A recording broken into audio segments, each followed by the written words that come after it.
Well, we are wired for faces. We're wired for faces in the very, very beginning. And that's why I said earlier that our visual system, especially the part of the visual system that recognizes a face, develops at around 2 weeks. That's the fusiform gyrus, or the fusiform facial area. And that's when we begin to recognize our mother's or our caregiver's face. So we look to the face to judge safety and security plus attractiveness. And in particular, we tend to look at the left eye more than the right eye, especially when someone is talking. So this has been studied with babies, as it has been with adults. We tend to look at the left eye more.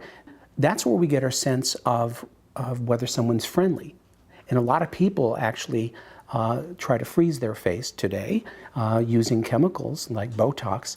And if that's done too much, we lose the laugh lines, the smile lines, and so on lines here, and it is actually hard to tell whether someone is friendly.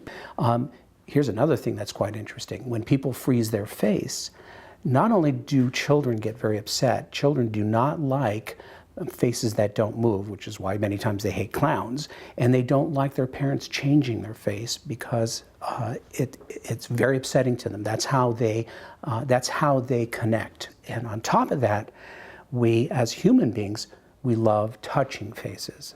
Babies do that through early infancy, through childhood.